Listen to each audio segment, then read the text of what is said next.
And we're back, guys. I gotta really apologize. I have not made a video in the last couple weeks. I have been lacking in my video making, my docu-vlog of my rise to comedy, acting, and writing.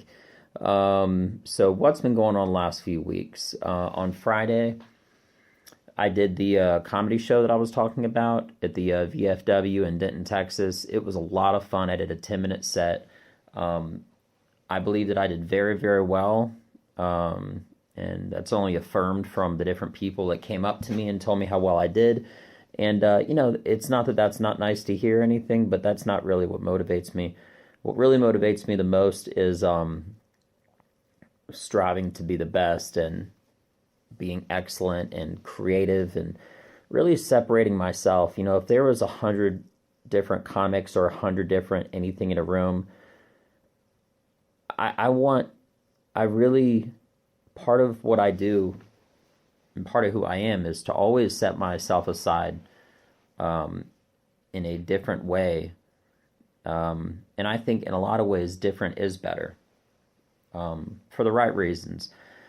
And I believe that I did that. I'm not saying this in a condescending way, not saying this in a bad way, but every place that I go, everything that I do having to do with comedy, I want to make sure that I get the loudest laugh and the most amount.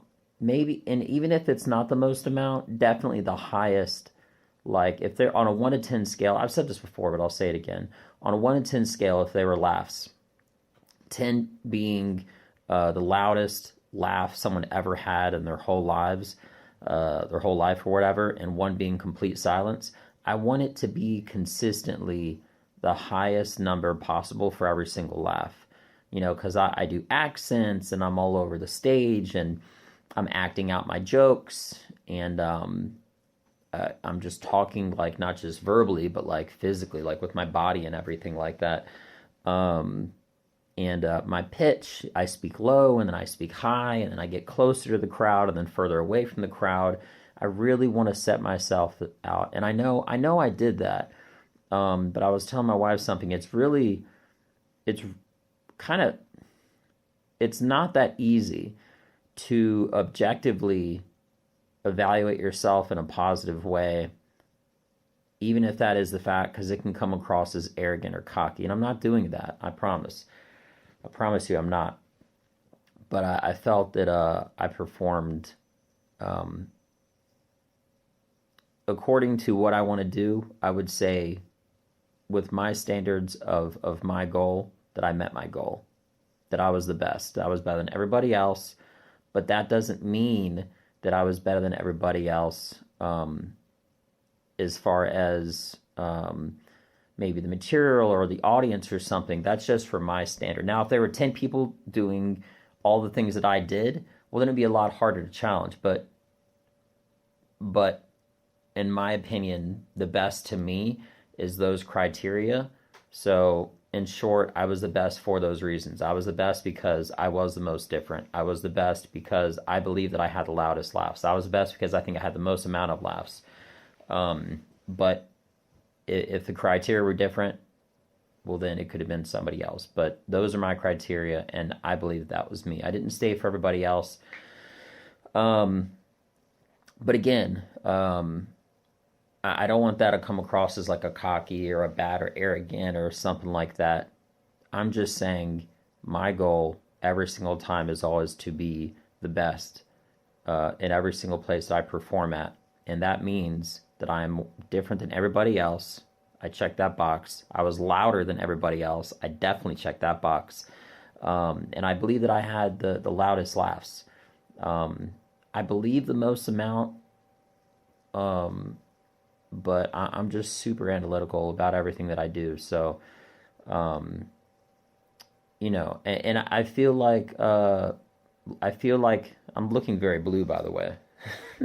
Anyway, I feel like not being able to objectively notice that or even talk about it would be disingenuous, and I don't want to do that. I'm using a lot of big words.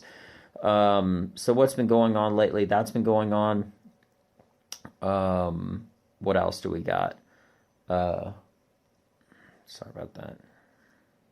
Anyway, um, what else do we got going on? Um, yeah, there was some other stuff. Oh yeah, I learned something. I'm a shitty audience member. I have this horrible thing that I do, and it's kind of like a double-edged sword.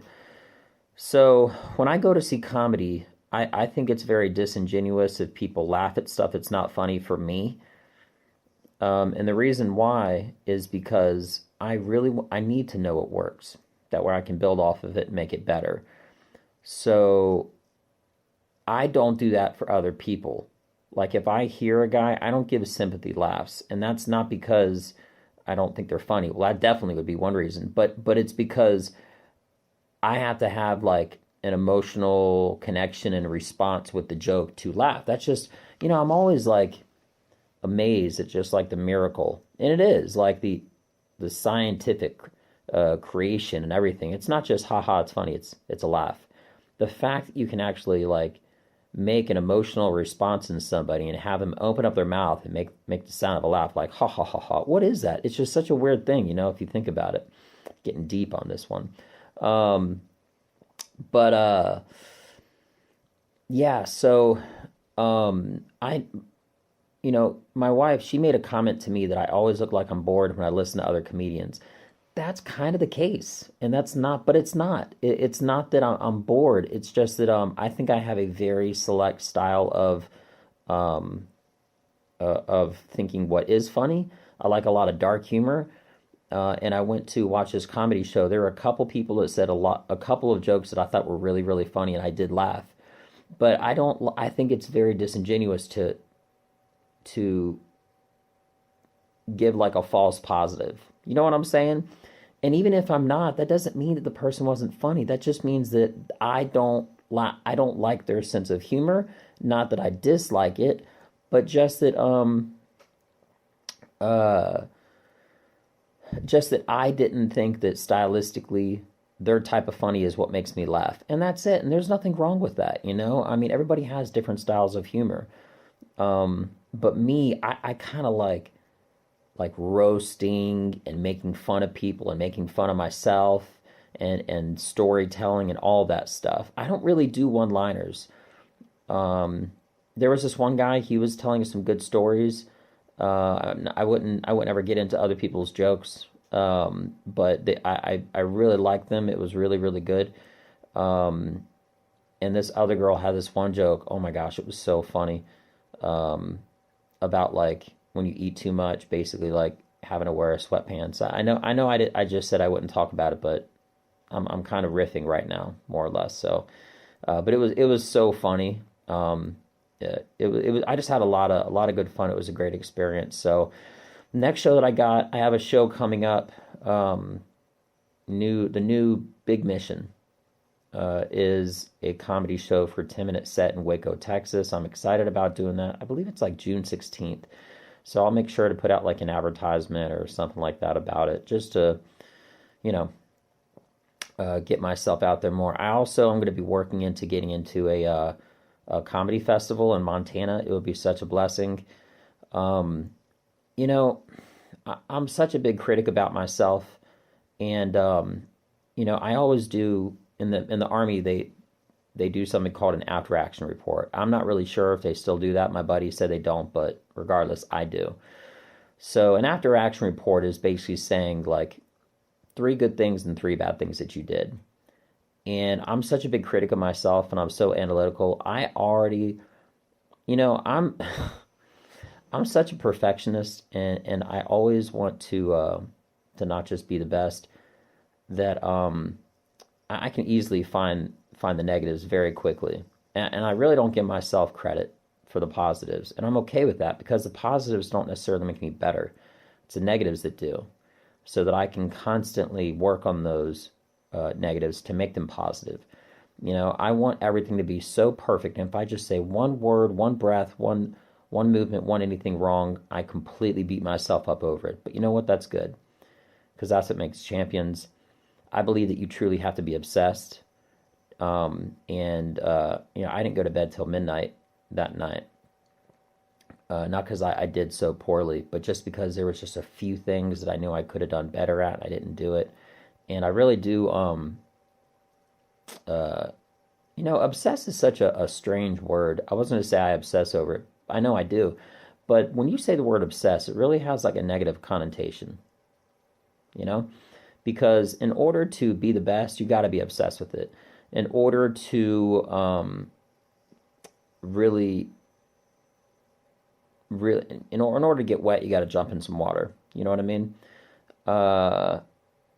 And I just think it absolutely consumes me, and I love it so much, and it's such a great gift. If somebody had a horrible day or a really good day, if I could just give that gift. I told my wife this. I know it sounds like it's on the back of a Hallmark card or some crap like that, but if I could create joy and bring it into somebody's life, what greater gift could that be?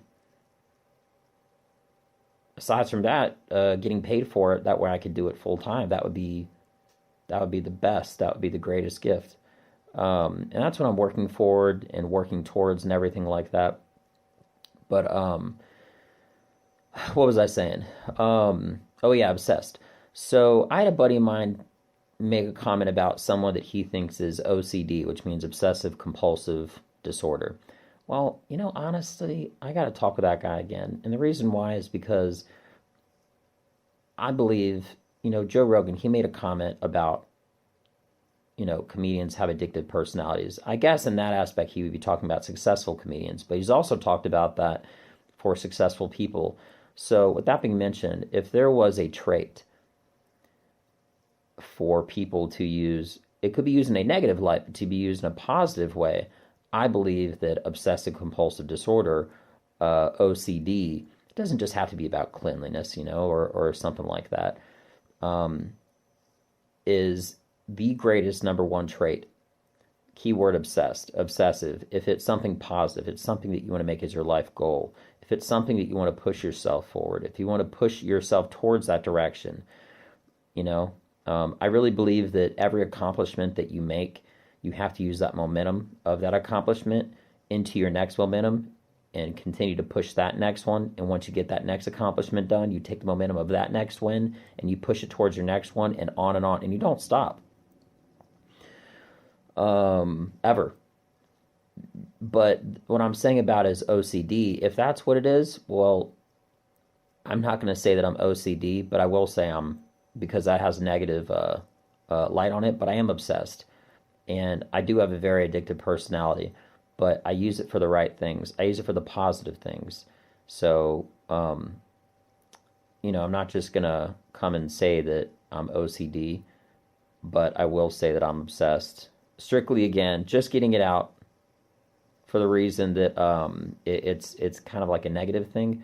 But I will say this, I'm obsessed with comedy. I'm addicted to it. And a lot of other things. And you know what? Mentioning other things, I really truly know more than just believe. I believe it when you say, I believe. It's taken by others when they hear it as a way of saying, like, in my opinion. No. When I say believe, I'm saying I know. So let me just get that clearly out in the open. I believe, which means I know for me. Just kind of like someone would say in a Christian faith. They're not saying in my opinion. They're saying they really believe that. Like in their opinion, it's at their core. It is fact to them. And this is fact to me. That you have to be balanced in comedy as well as other arts. And what I mean by that is that stuff like jujitsu, stuff that diversifies your portfolio, so to speak, doing different things, getting different experiences, and being more balanced in other areas of the arts, of relaxation, of meditation, and stuff like that. Yes, I said meditation. Meditation is just a way of basically saying clearing your thoughts and doing something mindless. It could be watching a television show without necessarily having to follow along with like the storyline and stuff like that, It could be shooting your bow or doing archery or swimming or just doing something mindless, something that you're not really like thinking about, that's relaxing to the mind, not necessarily engaging, but just engaging to the fact that you're being mindless. So, and I think that's really, really important, because I truly believe and know that those different, by let's just say somebody did 100% only comedy and that's it. They didn't do anything else. Well, I'm sure he could be successful to an aspect, maybe. But all of my favorite comedians and stuff, like they fly, like Bill Burr, he flies a helicopter. Joe Rogan, he loves hunting and cooking and stuff like that. And all those different experiences, all those different things that you do, I do those also. And I do it partially because of my belief. I'm not saying I fly helicopters, but I do all of these other different things and have all these other different balances in, I'm going to say, the arts. What I mean by the arts is in areas that I truly believe are more on the creative side of doing things. So, whether it is shooting my bow or going on a walk or doing anything that's more on the creative side, or the more balanced side and stuff that can just open your mind and free your thoughts and relax. I believe all those things will truly make you better at that thing that you're obsessed at, which in my case, addicted, etc., is comedy. I can't turn off who I am. That's my life force. That's who I am. And I can't and I won't, and I love comedy, and not managing it, not necessarily watching it, but doing it. Doing it is like, it is the best feeling ever, I'm telling you. And, I actually was supposed to get paid for that show that I did, like $20. But you know what I told the guy, this really nice guy, great guy, is that I got paid in laughter. Apparently, I left before getting paid. I wasn't really worried about it. Of course, I want to do it for money eventually, even now. I always want it now. But the thing is that, like, I'm telling you, getting paid to be able to do it full time would be the biggest blessing. However, knowing that I'm already receiving people's laughter and bringing, like, joy, I'm telling you, it is like, it's just the best feeling. Like, and it's weird because it's not like a gratifying feeling. I'm trying to really explain this as well as I can, but I love making people laugh, actually. Correction. More than receiving that laughter. Receiving the laughter is secondary, but my primary is making them laugh. I love making people laugh. I'm telling you. It's so weird because the more that you try to, like, open up, and it's like unraveling like a ball of yarn. And the more you unravel it, the harder and longer and more like a knot it's kind of tied up together. And it's really hard to explain, but my primary love, as far as comedy goes, it's not like, I don't give to receive. I give to give. To give the laughter and stuff, to give the material and the audience what they want. But the secondary, I love the secondary too, which is when they laugh. Because it's not really about me. I heard somebody say one time, and I truly think about this all the time now and use it with all my material. You really want to respect the audience's time. You got to respect their attention span and their level of attentiveness and whatnot. And with that being mentioned, I would not ever just stand up on stage. And I'm not saying try new material. I mean, if I had, like, let's just say I had 5 minutes, I only had 2 minutes of material, I just wouldn't stand around and just talk about nothing for a few minutes. That would be wasting their time. And I don't want to do that. So that's why I strive on all my days, whether it is on my writing or on stage or everything, to have everything be so tight, have everything be so good, so that I don't waste their time. Because I really want to respect my audience in the same way they would show respect to me by giving me their time to be able to make them laugh. So I'm going to end this one strong, going about 20 minutes now. If you like this video, I really hope that you did. Please subscribe to my YouTube channel, Benja Welldone. Check me out on Instagram at Benja, Benja, Welldone, Welldone. Second I pop off this video, turn it off, I'm going to start working on my writing. So, love you guys very much. Hope you guys have a great day. I'm Benja Welldone. Peace. I'm out.